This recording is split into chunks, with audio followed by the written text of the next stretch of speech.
Baik, kita akan belajar dari kitab Roma.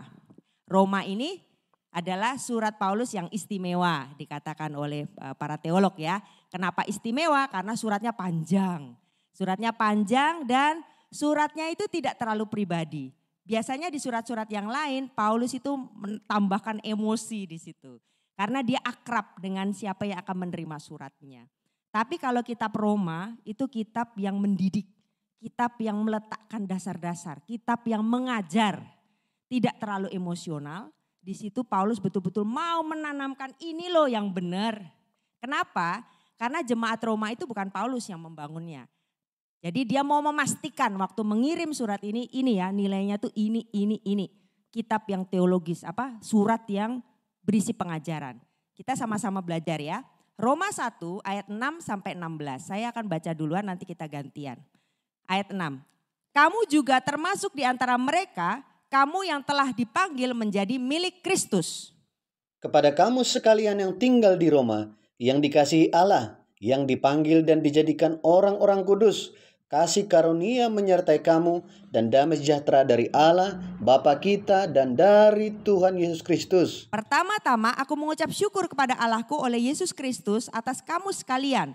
Sebab telah tersiar kabar tentang imanmu di seluruh dunia. Karena Allah yang kulayani dengan segenap hatiku dalam pemberitaan Injil anaknya adalah saksiku bahwa dalam doaku aku selalu mengingat kamu. Aku berdoa semoga dengan kehendak Allah aku akhirnya beroleh kesempatan untuk mengunjungi kamu. Sebab aku ingin melihat kamu untuk memberikan karunia rohani kepada kamu guna menguatkan kamu. Yaitu supaya aku ada di antara kamu dan turut terhibur oleh iman kita bersama, baik oleh imanmu maupun oleh imanku.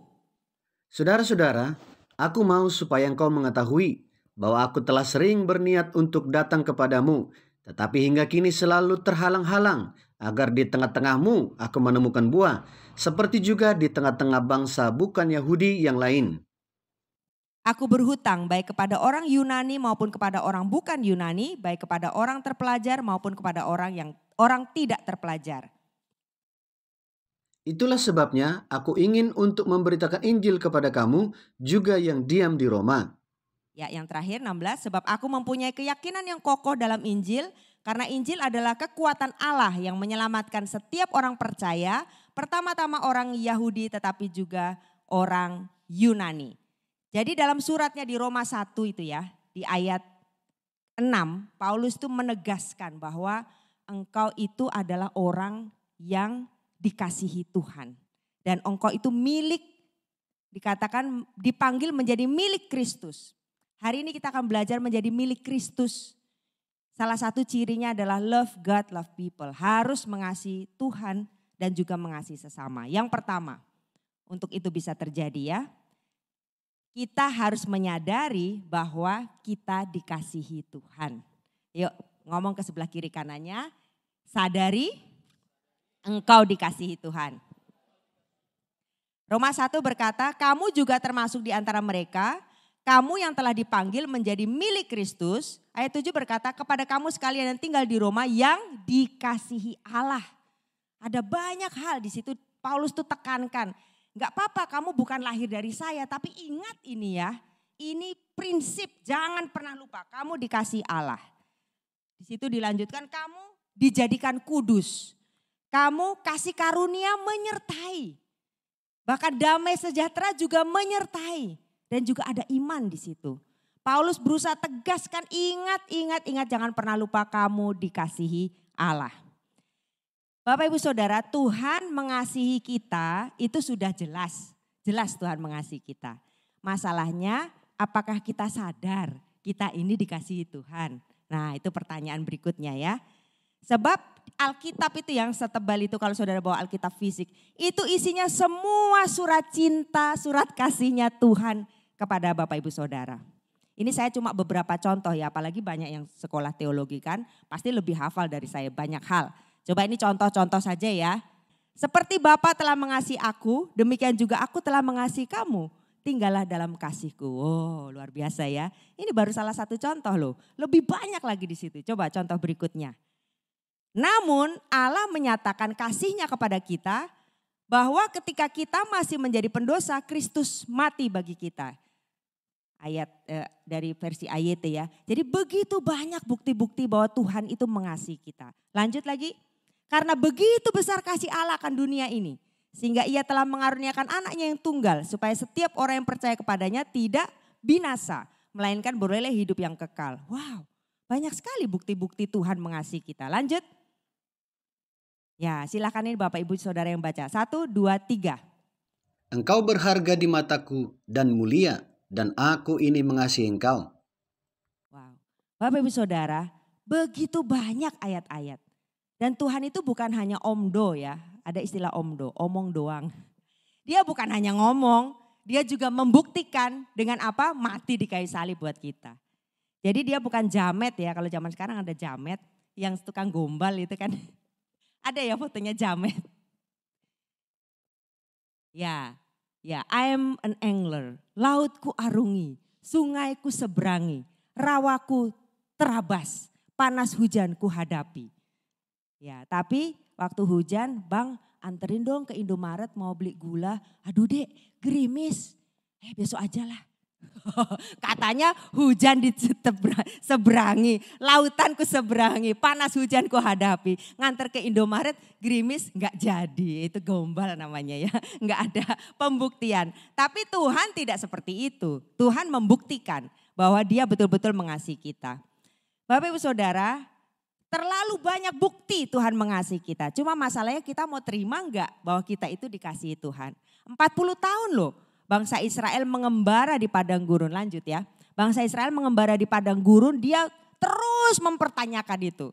Benar gak sih Tuhan itu mengasihi saya? Benar gak sih dia tidak akan telantarkan saya? Benar gak sih Tuhan akan menyediakan makan dan minum? Itu aja ditanya terus. Benar gak sih kita ini akan ke tempat yang lebih baik? Apa gak lebih baik di Mesir? Jengkel juga ya Tuhan ya. Terus dipertanyakan kasihnya. Di rumah saya lagi musim. Sorry ya Bita, Mami angkat di khotbah. Di rumah saya lagi musim gini, yang benar. Gitu. Lagi musim gitu. Kalau kita lagi bercanda sih nggak apa-apa ya.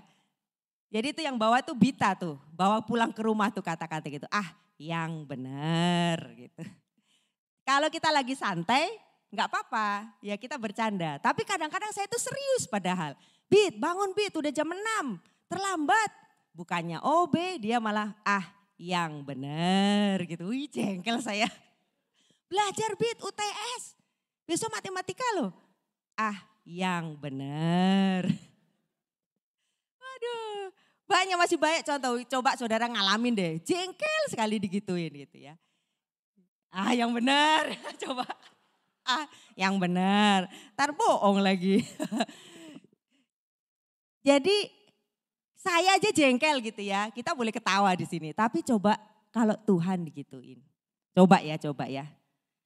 Aku menyediakan masa depan penuh pengharapan. Terus kita bilang bukannya amin, bukan yes. Yang benar. Jengkel gak jadi Tuhan? Coba. Aku menyertai engkau sampai kepada akhir zaman. Yang benar. Kita boleh ketawa, tapi kadang-kadang baca firman begitu enggak? Saya terus terang kadang-kadang begitu. Kalau lagi dalam situasi tertekan. Tapi itu menyakitkan loh Bapak Ibu Saudara, respon seperti itu menyakitkan. Bagi orang yang mengasihi kita sungguh-sungguh, ketidakpercayaan bahwa kita dikasihi Tuhan itu menyakitkan bagi Tuhan, bagi orang yang mengasihi kita. Jadi boleh bilang sebelah kiri kanannya, stop bilang yang benar. Ya. Jadi responnya gimana kalau baca firman? Sekali-kali aku tidak akan meninggalkan engkau Immanuel. Aku akan memenuhi segala keperluan menurut kekayaan dan kemuliaan dalam Kristus Yesus. Yes, amin. Gak boleh lagi ada yang benar. Gak boleh lagi ya, janji ya. Jadi biar itu di rumah saja buat bercandaan saya sama Tabita. Oke, ada satu hal sudah agak lama sih ya. Namanya Raini, mungkin sudah tahu ya Raini, satu mahasiswa yang cukup viral. Oh iya itu tadi kalau meme-nya yang benar tuh yang tadi tuh. Bayangin coba boleh balik sedikit. Oh bayangin kita gitu sama firman. Pas baca firman, yang benar. Sakit hati Tuhan digituin ya. Jangan begitu. Oke, Raini. Nah Raini ini cukup viral pada waktu itu. Kenapa? Karena dia mahasiswa Universitas Negeri Semarang. Ya, dan Raini ini lulus karena itu negeri kan. Wih dia bertekad pokoknya saya harus sukses. Gitu ya. Yang jadi viral itu gara-gara belakangan, ini belakangan bukan awal. Belakangan orang baru tahu bahwa ternyata bapaknya itu tukang becak. Mamanya ibu rumah tangga biasa. Jadi Raini itu setelah lulus negeri, dia berjuang keras sekali supaya cepat lulus. Aku gak mau jadi beban untuk bapakku.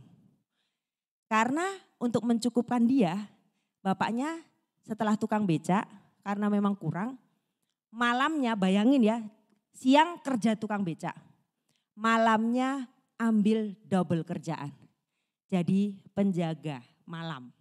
Wih, betapa capeknya itu ya. Saya merinding loh membaca kisahnya. Waktu itu kan Raini belum terkenal, jadi belum ada bantuan dari pemerintah. Jadi dia berjuang. Raini dengan sadar betul bapaknya itu mengasihi dia.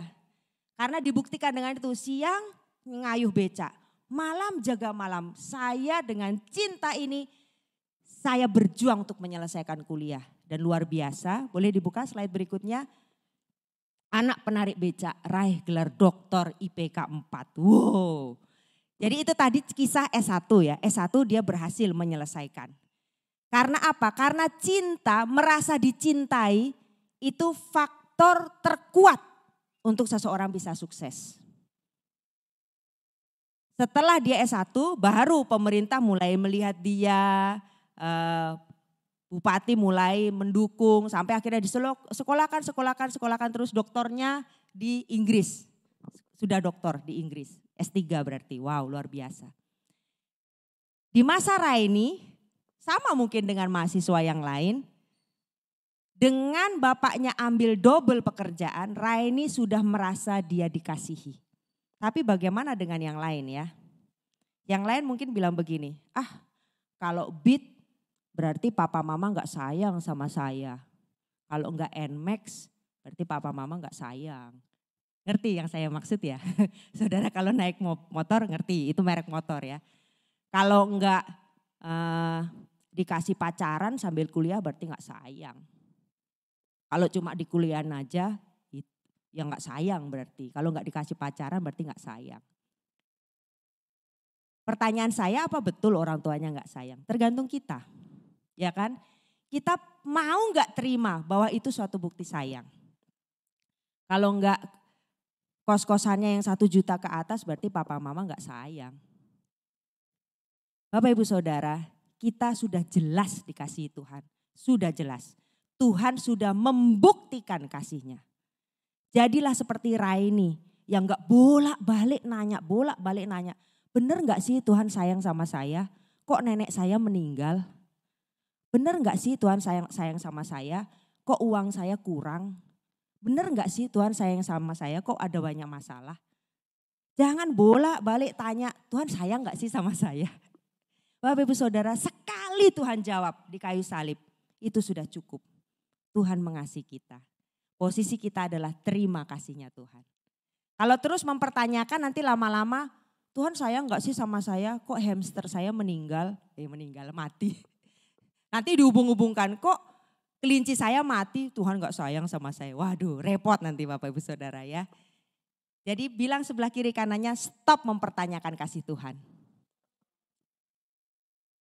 Jelas Tuhan sayang sama kita. Tapi kita harus terima sama seperti Raini tadi.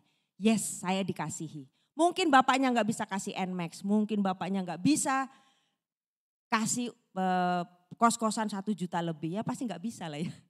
Tapi dia terima, dengan papa saya ambil 2 job itu sudah bukti. Dia mengasihi saya, dia berjuang buat saya.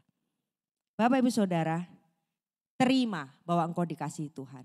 Jadilah umat Tuhan, titik pertama terima. Jangan terus bolak-balik Tuhan tuh sayang enggak.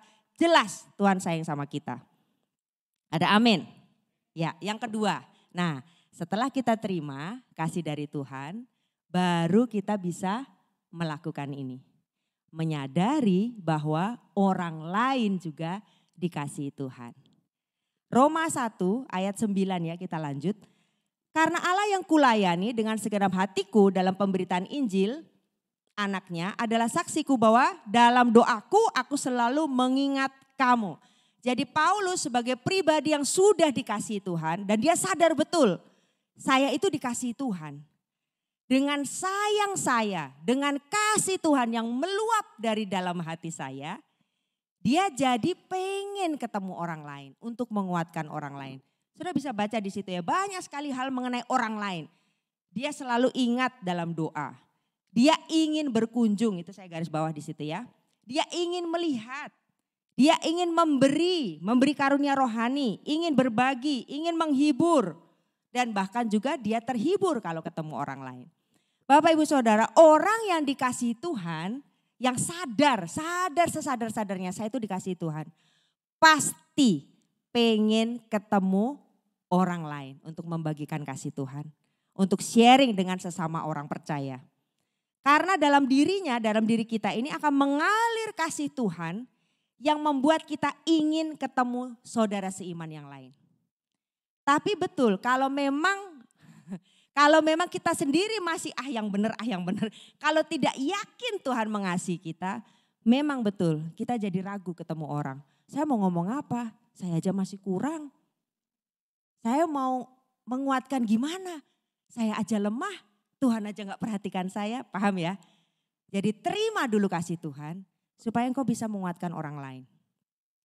Sebagai orang yang penuh kasih Tuhan yang menerima ya, kita pasti tidak tahan untuk tidak berbagi, senang berbagi. Bukan, saya gak ngomong materi saja ya. Kadang-kadang kita gak punya apa-apa juga, tapi at least saya bisa bagi semangat. Saya bisa bagi doa. Saya bisa bagi kata-kata penghiburan. Kadang-kadang kalau lagi kebaktian gini kita pulang tuh ingat-ingat, tadi siapa yang gak datang ya, kita kesana yuk. Sudah lama loh gak ketemu si ini. Pengen ketemu, pengen berbagi, pengen menghibur. Paulus ya memakai kata di ayat 11, sebab aku ingin melihat kamu untuk memberikan karunia rohani kepadamu guna menguatkan kamu. Katakan bersama saya, menguatkan. Ya, dalam bahasa aslinya itu sterizo. Artinya to make stable, untuk membuat jadi stabil. To strengthen, untuk membuat jadi makin kuat. Nah, hati-hati juga kalau kita ketemu saudara seiman. Karena Paulus mengajarkan kalau yang maksudnya ya ketemu saudara seiman adalah untuk membuat jadi stabil. Yang tadinya imannya goyah setelah ketemu kita stabil. Yang tadinya sudah mau lari dari panggilan tetap dalam panggilan. Yang tadinya mau lemah tetap semakin kuat. Itu artinya. Jadi hati-hati juga. Kalau habis ketemu, kok aku tiap kali habis ketemu dia kok malah jadi ngomongin orang ya. Kok habis ketemu dia saya kok jadi benci sama orang lain. Wah, ini berarti bukan sterizo tadi ya. Karena kalau kita dipenuhi kasih Tuhan, kita pasti rindu untuk berbagi kekuatan. Nah, derivative-nya atau derivatif dari sterizo tadi, yang berikutnya adalah istemi. Itu dari Yunani ya. Artinya to make cause or make to stand. Membangun hingga tegak berdiri. Atau to uphold, atau to sustain, menegakkan, menopang yang hampir roboh. Bukan suatu kebetulan Bapak Ibu Saudara, kalau tiba-tiba di gereja atau di mana kita ketemu saudara seiman yang tiba-tiba curhat. Nah berarti itu kondisi mau roboh kan, curhat kan, aduh enggak kuat. Nah posisi kita kuatkan lagi, tahan dia, tahan, ayo bertahan, ayo ada Tuhan, ada pengharapan, itu posisi kita. Itu mengalir karena kita dikasihi Tuhan. Seperti misalnya orang yang habis jatuh gitu ya atau aduh mungkin dia aku melakukan kesalahan. Atau mungkin aku berdosa, enggak apa-apa, bukan kita hakimi ya. Ayo bangun lagi, itulah artinya istemi. Itulah yang Paulus maksud dengan menguatkan. Jadi apa tadi yang pertama, kita harus sadar kita dikasihi. Yang kedua, kita harus sadar Tuhan juga mengasihi orang lain. Jadi dalam nasihat kita sadarilah Tuhan juga mengasihi dia. Kita pengen ketemu dia untuk menguatkan dia. Baik, yang ketiga, enggak lama-lama ya.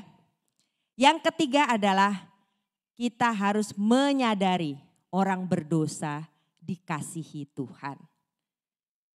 Sadari dulu engkau dikasihi Tuhan. Sadari orang lain juga dikasihi Tuhan. Jadi kalau ada saudara anggota jemaat atau siapalah mungkin teman net group. Kok kelihatannya dia berdosa ya. Atau kelihatannya dia kok melakukan kesalahan. Bukan dibenci. Dia juga dikasihi Tuhan. Bangun dia, kuatkan dia. Yang ketiga, orang berdosa juga dikasihi Tuhan. Roma 1 ayat 14 berkata, aku berhutang baik kepada orang Yunani maupun kepada orang bukan Yunani. Baik kepada orang terpelajar maupun kepada orang yang tidak terpelajar. Itulah sebabnya aku ingin memberitakan Injil kepada kamu juga yang diam di Roma. Sebab aku mempunyai keyakinan yang kokoh dalam Injil. Karena Injil adalah kekuatan Allah yang menyelamatkan setiap orang percaya. Pertama-tama orang Yahudi tetapi juga orang Yunani. Saya mau sorotin kata berhutang ayat 14. Kata berhutang itu bahasa aslinya ovi let eis ya. Gitu ya Pastor Robi ya ngomongnya ya. Nah itu artinya ada 3. One who owes another atau a debtor. Orang yang ngutang. Jadi kalau saudara punya motor belum lunas, ngutang itu harus bayar. Jangan dibawa kabur motornya. Berarti tiap bulan harus ke FIF, bukan ke dealer atau kemana gitu ya, bayar itu. Karena itu utang. Atau yang kedua, one held by some obligation, kewajiban. Bahkan kata lebih kerasnya itu dibound, diikat oleh tugas, bound with duty, enggak main-main loh Bapak Ibu Saudara. Ini Paulus yang ngajar.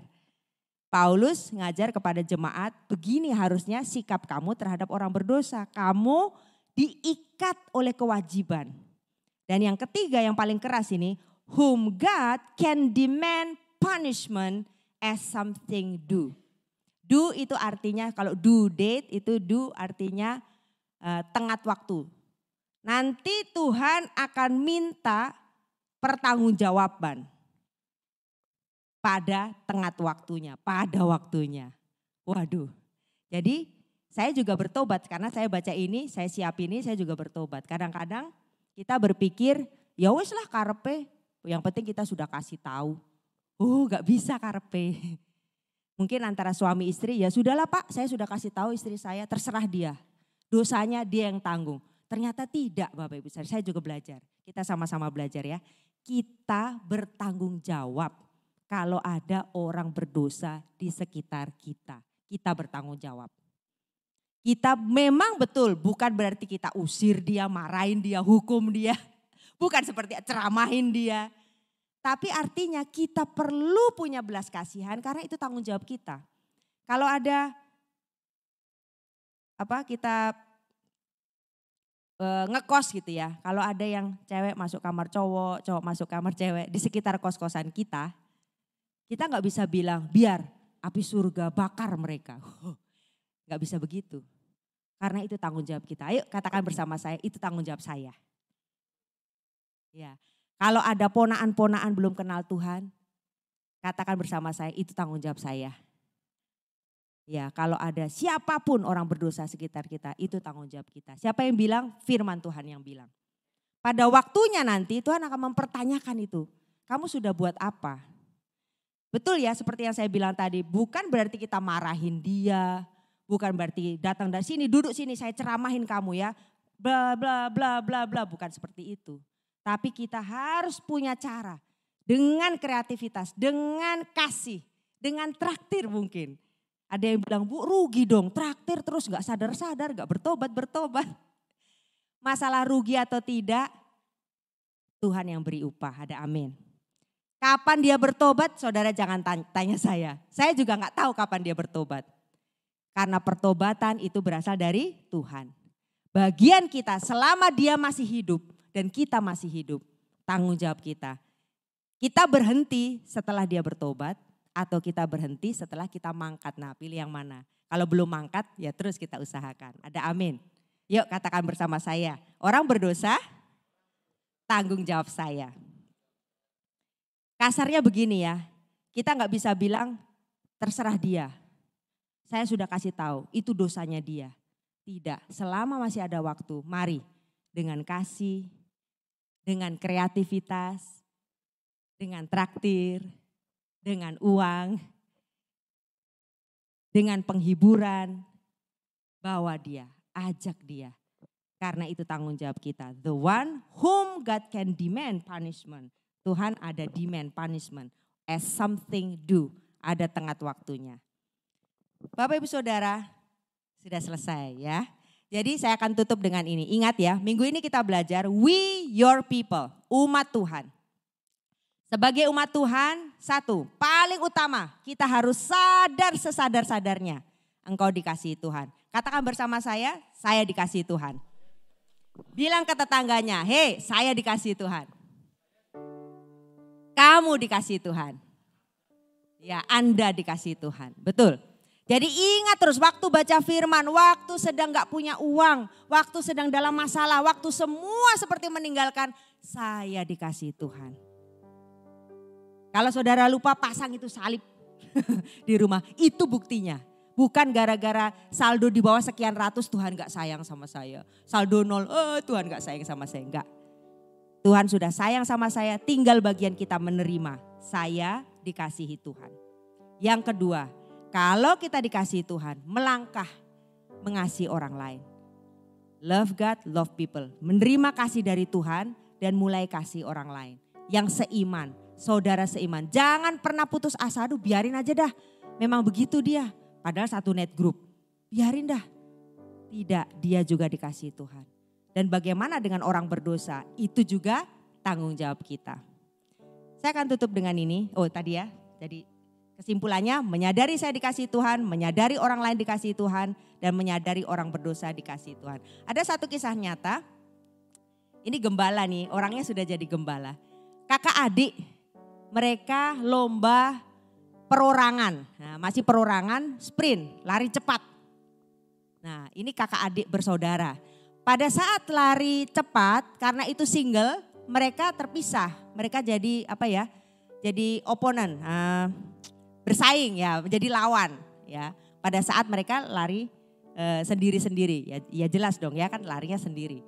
Jadi si kakak ini juga berlomba bersama adik dan bersama orang-orang yang lain. Si kakak yakin banget, saya pasti menang, lawan adiknya gitu kan. Saya pasti menang.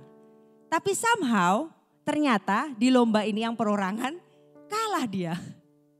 Akhirnya dia sangat terganggu gitu. Wih, kok bisa ya aku kalah sama adikku ya? Pikirannya terus terganggu.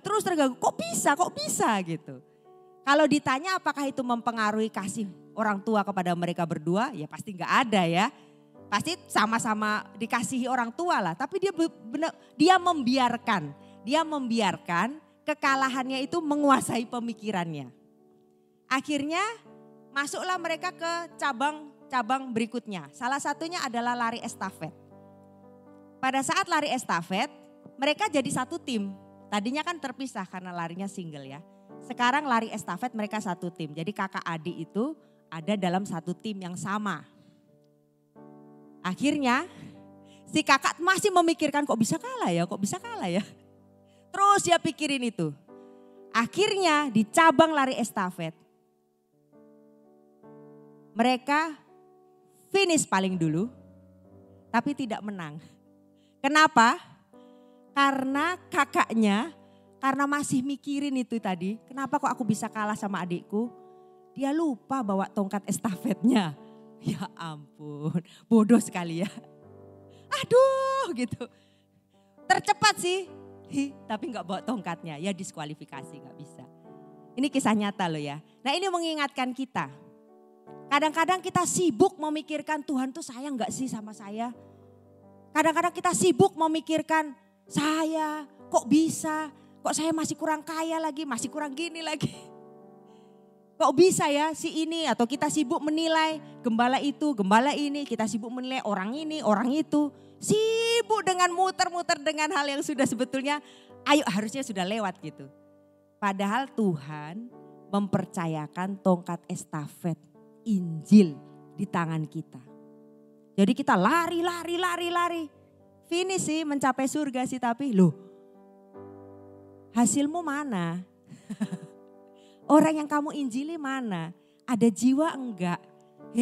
Lupa Tuhan. Ya sekarang kita boleh ketawa. Tapi itu kejadian nyata ya. Jadi jangan sampai kita sibuk muter dengan identitas kita. Tuhan sayang kita apa enggak. Atau muter dengan teman-teman satu gereja, satu iman. Bingung bagaimana bersikap. Padahal kasih aja. Mungkin dia belum sempurna, gak apa-apa kasih aja. Atau bingung dengan orang berdosa sekitar kita. Ingat tongkat estafet penginjilan sudah Tuhan berikan di tangan kita. Ada amin? Baik, mari saya undang Bapak Ibu bangkit berdiri.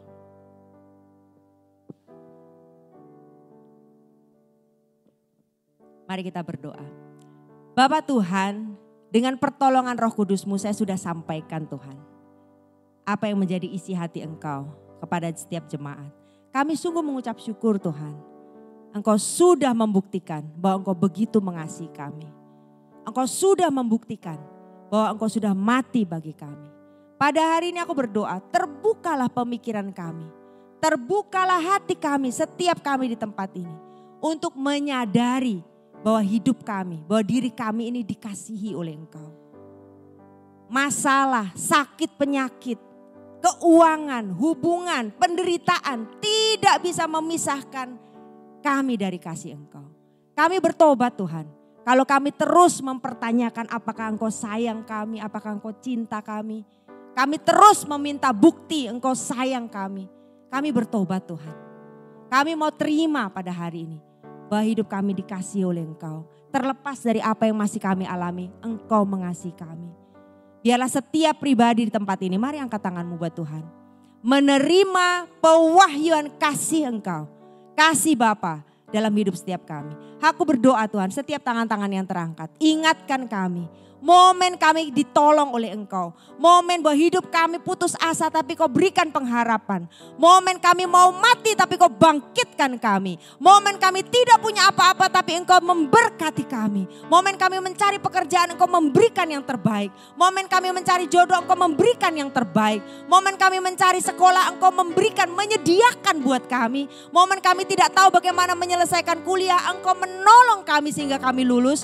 Momen-momen indah di mana pertolongan Tuhan tidak pernah berhenti dalam hidup kami. Biar kami ingat itu. Momen di mana mungkin kami hampir berdosa, tapi Engkau menolong kami. Bahkan momen mungkin kami di tengah dosa, tapi Engkau tidak pernah lupakan kami. Tuhan, biar kami ingat itu Tuhan. Biar kami bawa itu terus. Supaya kami tahu dan stop mempertanyakan apakah Engkau mengasihi kami. Yang kedua aku berdoa Tuhan, biarlah dengan kasih yang kami sudah terima, kami memandang orang lain berharga.